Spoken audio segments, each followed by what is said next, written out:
两面特要看年啊，气象署是提醒民众讲，元旦即天呢，这强烈大陆冷气团的落南到初四拢会较冷。另外呢，嘛有过这每年1月到3月平均的温度呢，是伫正常小可偏悬的这范围以内，也若雨水的部分是正常偏少。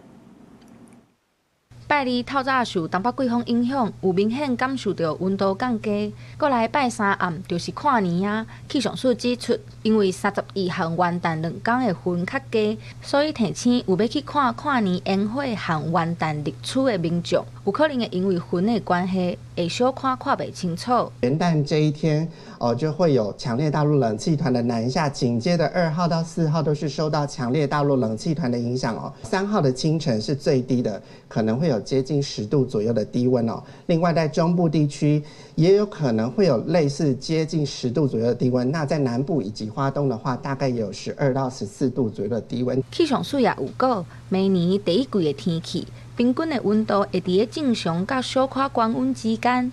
那雨水的部分是正常偏少。针对地动，气象署也指出，今年地动规模6以上的地动有6个，规模上大的是这个月27伫宜兰外海的地动。过来第2大的是年初1月2日发生伫嘉义大埔，和6月11伫花莲近海的地动。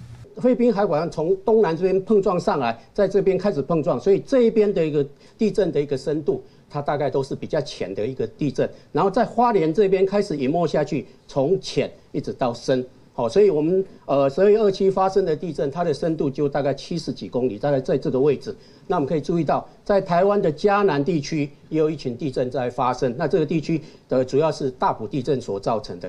气象署嘛，搁再提醒民众，地动发生的时，头一步一定要先保护家己的安全，接落来才是逃生。